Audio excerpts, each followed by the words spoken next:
The killing of Alex Pretti on Saturday morning is a dramatic escalation of what was already a very tense moment for Minneapolis. Now, Minnesota Governor Tim Walz is calling on President Trump to pull immigration officers out of Minneapolis. Trump says he is sending border czar Tom Homan to Minneapolis. And in court, a federal judge is ruling on whether Department of Homeland Security operations in the city are legal.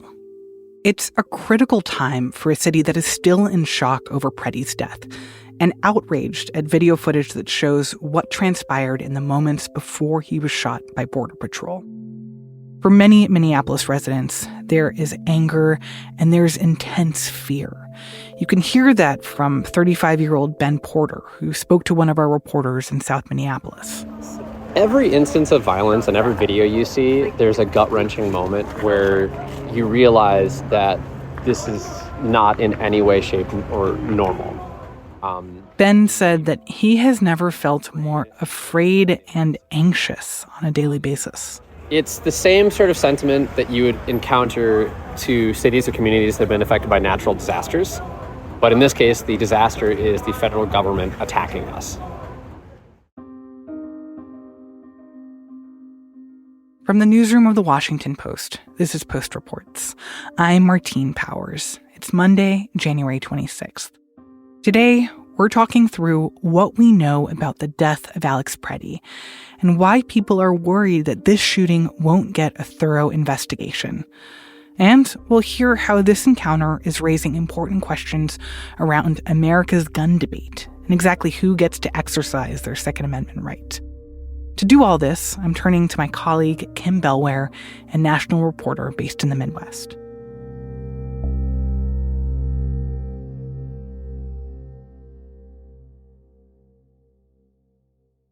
Kim, thank you so much for being with us today. Thanks for having me. So I want to start with the basics. Can you tell me, what do we know about exactly what happened on Saturday morning in Minneapolis? So I was not in Minneapolis on Saturday, but from the accounts that we have from our colleagues, from their reporting and reviews of video footage of the scene, it really has created this question of what the government has said happened and the reality of what this footage has showed and what eyewitnesses have said they saw happen in front of them. So on early Saturday, there were residents and bystanders gathered out to protest the DHS operation in South Minneapolis.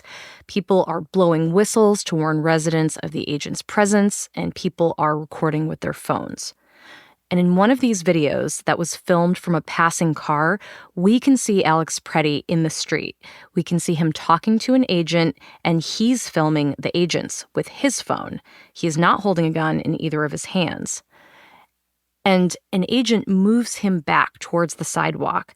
And we can't hear how this interaction began or what they might have said to one another. So then we see him again in a second video filmed shortly after the first. Pretti again is seen on the block. He walks towards the agents, still appearing to film them with his phone in his right hand and still not holding a gun.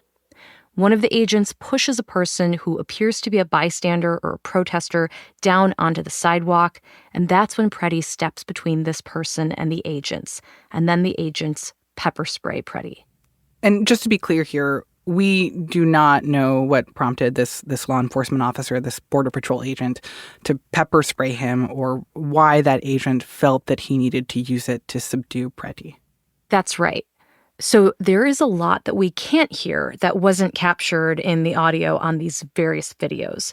What we do know is that Pretti begins to interact with this person who was pushed. This exchange is inaudible. After we see this person push and Pretti interact with them, the agent appears to try to pull Pretti away, and that agent is joined by several of their colleagues who are now trying to force Pretti to the ground. Over the next about 10 seconds, Pretti never fully appears to be completely prone on the ground or fully yield to the agents. At times, you can see his knees are tucked under his body and the agents are holding him down with their hands on his back. And at this point, at least 4 agents attempt to bring Pretti to the ground. And then an agent who's wearing a gray jacket walks up. crouches down, reaches towards Pretti, and lifts a gun from Pretti's back near his waistband. This is again according to our video analysis, which was taken from multiple angles. The agent turns and begins to walk away while holding the weapon and pointing it towards the ground. And another agent, standing behind the agent in the gray jacket, unholsters his gun at virtually the same moment and points it at Pretti's back at close range. At least 2 agents are attempting to hold Pretti down at this point. A split second later, you can hear the crack of the first gunshot, though the videos don't clearly show which agent fired. Pretti gets up on one knee, and he falls over as the agent who had unholstered his weapon fires in rapid succession. The agent in the gray coat retreats. Later, a gun with an optical attachment is visible in his hand. It appears to match the same image of a gun that the Department of Homeland Security posted about what it said was the handgun recovered from Pretti. And it's not clear from this video whether other agents realized that Pretti, who local authorities believe had a permit to carry the weapon, had been disarmed at that point. Kim, thank you for walking me through that. I think so many people have watched these videos, and of course, they're very difficult to watch. But I just want to repeat what you said, and I think it's important to understand that what our video forensic analysis has shown, because this is all happening so quickly when you're watching in real time, is that there is this moment where one of these Border Patrol agents removes the gun from Pretti's body, and it is after that moment that another agent shoots him. And that's part of what makes this video, or these videos, I should say, so disconcerting. It's really striking that it's been captured from multiple angles.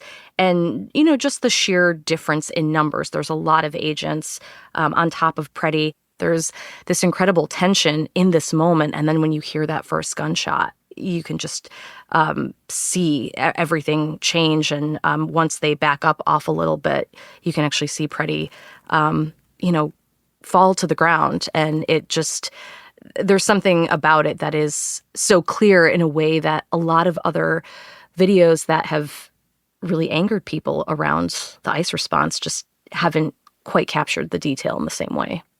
And what do we know about Alex Pretti? So we've started to get a lot of insight into Alex Pretti's life. He was a 37-year-old ICU nurse who worked at the VA hospital. He was a U.S. citizen, and Minneapolis police said that he didn't have a criminal record. He did have a gun with him at the time, and according to officials, he was a legal gun owner. He was permitted to have that weapon. And friends said that he had really been bothered by what was happening in his city. He had been part of a group of people who were protesting the DHS operation, especially on Saturday morning when people were out blowing whistles to warn residents about the agent's presence. It's important to note, we don't actually know why he had that gun. We don't know if he just regularly carried a weapon, which he's legally able to do, as a concealed carry permit holder.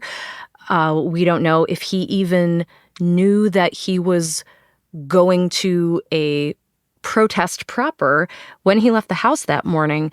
Because something I want to note is what we saw in Chicago, and this was definitely repeated in other cities too, is that on the one hand, there are these organized protests of tens of thousands of people that are in the street. They, have the roads blocked off, and you can see this is a huge gathering of people. Other times, because these immigration enforcement actions are just happening in neighborhoods, it's just the people living there who are reacting. You could call it protesting because they're protesting what's going on, but the shooting happened in front of a popular donut shop where people are going to get coffee and donuts on a Saturday morning. And when they see immigration officials out in force, they start to alert one another. So it's just really important to understand that these are not clear-cut scenarios of here is a big formal protest as most people would recognize it. And, we know for certain that he was going to arm himself for this. There's just a lot of unknowns, and we have to lean into the uncertainty that this immigration enforcement in Minneapolis has just been so fluid that people end up protesting really spontaneously because it's a reaction as much as it's a protest.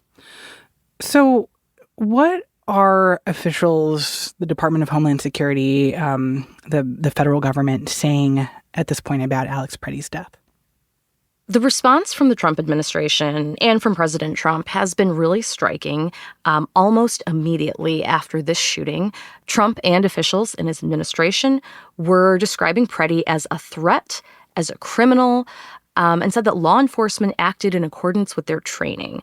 This is an idea that's also been echoed by other officials with Homeland Security, including DHS Secretary Kristi Noem. This individual who came with weapons and ammunition to stop a law enforcement operation of federal law enforcement officers committed an act of domestic terrorism. That's the facts. Where's the evidence of his ideology? Yes. And did she clarify what she meant by that? Like what act of terrorism he was engaging in? Noem described Pretti as looking to injure Homeland Security officials because he came armed to this observation, protest, what have you. And she said that the agent was fearing for his life and for the lives of his fellow officers around him and fired defensive shots. And I should note that Homeland Security, Border Patrol, ICE have shot several people across the country in the course of these operations. And this is very much in line with a pattern of what we hear after these shootings, some fatal, some not, where the shootings are always justified by the government as this was some sort of imminent threat on the lives of the officials working. I want to talk a little later more specifically about the fact that Pretti was armed here and some of the implications of the fact that he was armed. But before we get there, I mean, I assume his death is going to be investigated and questions will be asked about the use of force by these Border Patrol agents at that scene. What do we know about that investigation and who will be doing it? So there is a really unusual and pretty striking aspect of a fight, I would say, over this investigation, which is, as of this moment, there is no joint investigation as we normally see in situations like this, where you have the local or state investigative body working in conjunction with federal government investigators. Local law enforcement has complained that they were told to leave the scene by Homeland Security officials. Late on Saturday, Minnesota law enforcement did successfully get a temporary restraining order against the federal government to prevent it from destroying or tampering with evidence from the shooting. And we're expecting further rulings on that case today.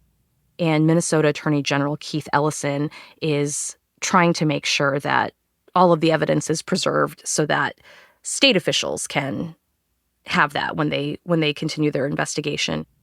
Yeah, I think a lot of reasonable people looking at this have a concern that maybe this won't be a full-throated or totally truthful investigation. I am constantly looking at different patterns that we see repeat as the federal government brings these immigration enforcement operations to different cities. And a few months ago, when they were in Chicago and there was an instance of Border Patrol non-fatally shooting a woman 5 times, this similar concern came up about chain of custody of, the major pieces of evidence, just irregularities in how the investigation and the integrity of the investigation was unfolding. In that case, I should add, the government ultimately dropped its charges because they had pursued them against the woman they shot. But these are all questions that I think when you talk to people in Minneapolis, they're really surprised and distressed and angry about what they perceive to be this unwillingness from the federal government to be transparent and get to the bottom of what happened in this shooting. Yeah, tell me more about that, the reactions from folks in Minneapolis, both about the killing itself and about what has transpired since that killing in terms of the investigation and the narrative that's being put out by President Trump and the federal government. Well, it all seems to be accelerating. You have the ramp up. You have the killing of Renee Good 3 weeks ago. On Friday, there was a general strike Demonstrators against the federal immigration crackdown in Minnesota are taking to the streets in Minneapolis.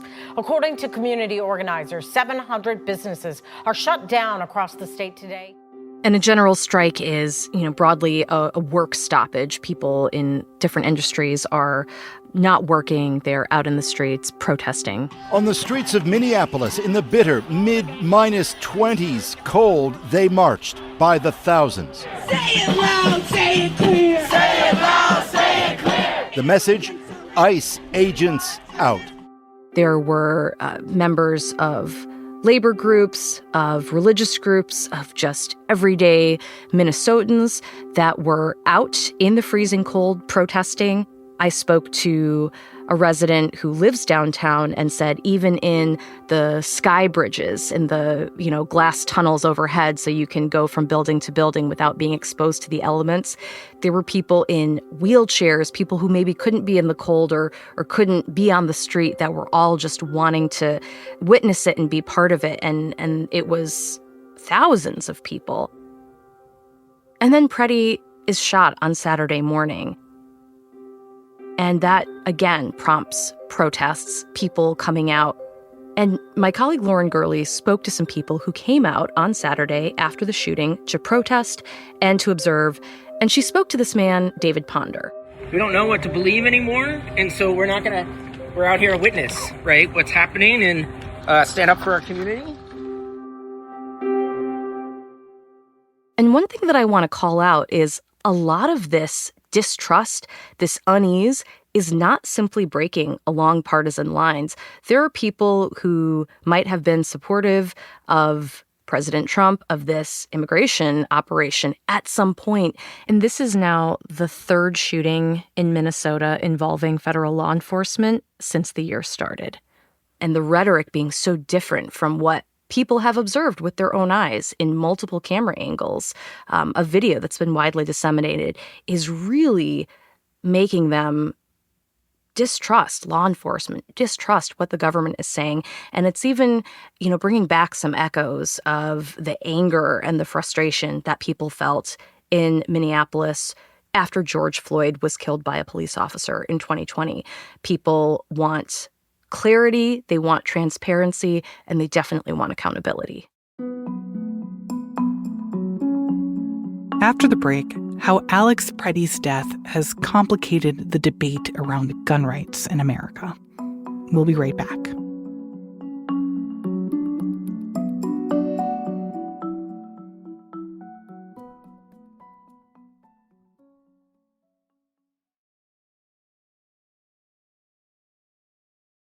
So, Kim, I want to talk more about the fact that Alex Pretti had a gun in this instance. And obviously, that's a big piece of information that the federal government is holding up as a justification for this killing. How is the gun part of this kind of complicating the reactions to his killing, especially the fact that he was a legal gun owner and that from what we see in this video, he wasn't really doing anything with his gun other than carrying it on his body? Well, when we think of the gun debate in America, it is often very coded in a partisan way, that conservatives tend to be more for gun rights and liberals are more about gun control. And then you have someone like Pretti who sort of scrambles that idea. We understand that Pretti was a lawful gun owner and he has that gun as he's participating in some kind of protest to the federal government action. So now we have the Second Amendment question. A lot of conservatives who have been longtime proponents of the right to carry arms, even opposing gun safety regulations to prevent things like school shootings, saying that, this is a right, this can't be infringed upon. A lot of these same voices are now trying to leverage the detail that Pretti had a gun at the time of the incident to justify the response by these federal law enforcement officers. And we heard this from Kristi Noem and from members of Congress, including Oklahoma Representative Markwayne Mullin. And then, unfortunately, a deranged individual that came in to cause max damage with a loaded pistol with an extra mag that was completely loaded, was shot and killed. And New Jersey Representative Jeff Van Drew. They spoke to Fox News about this. Peaceful protesters don't have 9mm weapons with 2 extra magazines. Peaceful protesters, I don't know about you, but I'm sure the same as me. I don't go in my closet and I don't have professional grade gas masks ready to go in case tear gas is thrown. A normal neighborhood, what happens in a normal situation is they cooperate, they try to help, or they just stay out of it. This is not normal. This is also making me think of Kyle Rittenhouse. He was the teenager from suburban Chicago who came armed to the civil unrest in Kenosha, Wisconsin in 2020, and he shot 3 people, killing 2 of them. And Rittenhouse was really kind of embraced as a darling of the pro-Second Amendment political right and saying, look, he was lawfully carrying this rifle. He had a right to have that, and he fired in self-defense. And even though it led to people dying, the Second Amendment right was, the self-defense was justified in using this weapon.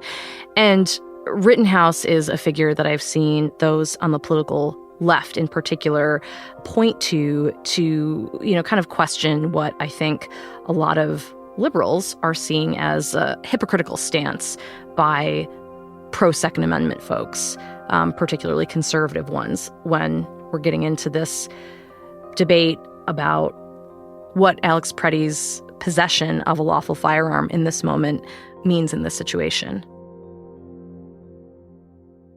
So in some cases, you have Republican lawmakers, public figures kind of repeating the line that we've heard from President Trump and other Trump officials about this, that he brought this gun and therefore that's a sign that he was up to no good or that he was threatening these officers.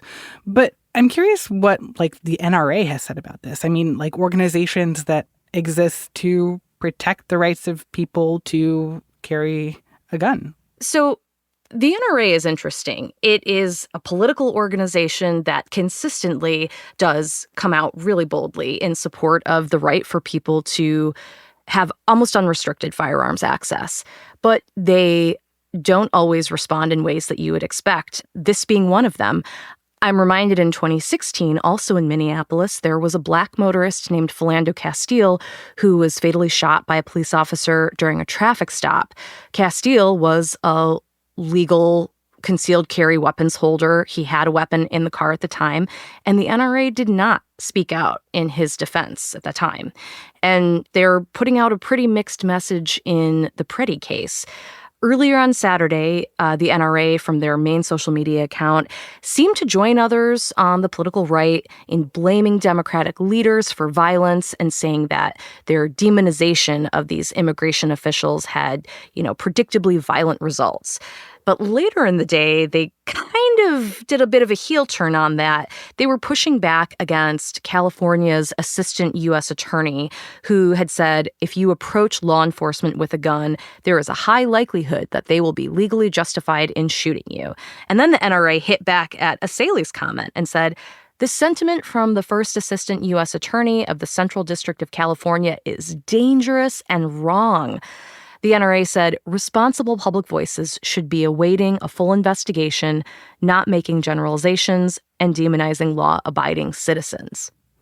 I'm curious if you're seeing other ways in which there's some daylight here between what we're hearing from Trump and Trump officials and other kind of conservative voices who would normally be in lockstep with them. Is there a sense that there are some Republicans, or maybe I specifically mean high-profile Republicans, who are looking at this video and saying I don't know, doesn't seem like he necessarily deserved to be, shot and killed on the street here?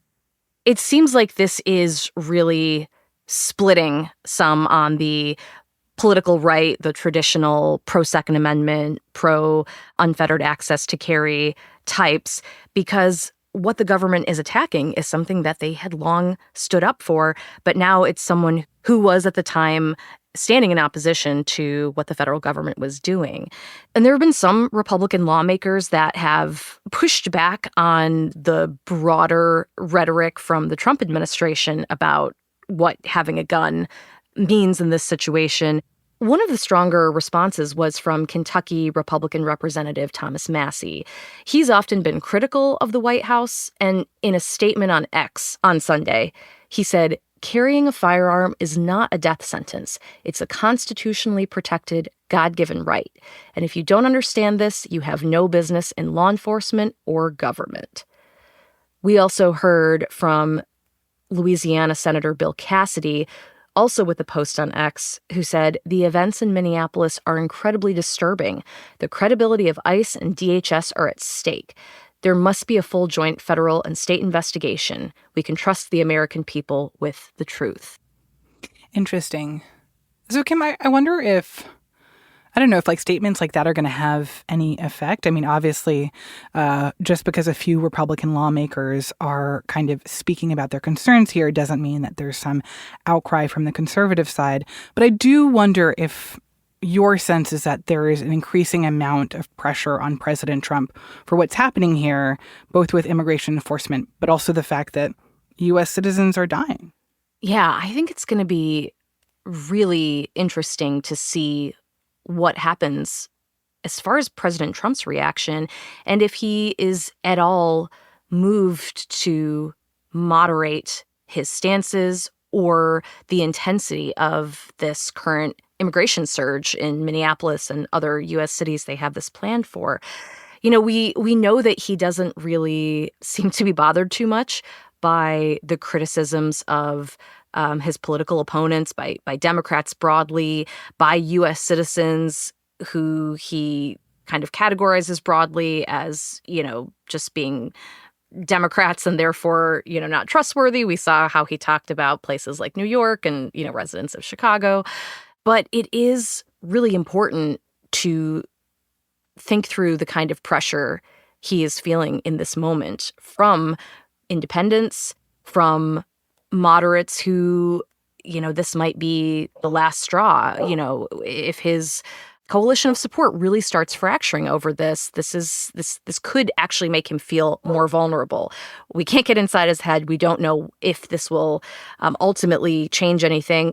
It's just hard to say because so much of this has really shocked the conscience for people who've been experiencing this in their city, and it hasn't led to any moderation yet. It hasn't led to a lessening of intensity, of turning down the heat, of moderating the rhetoric, of striking any kind of conciliatory tone.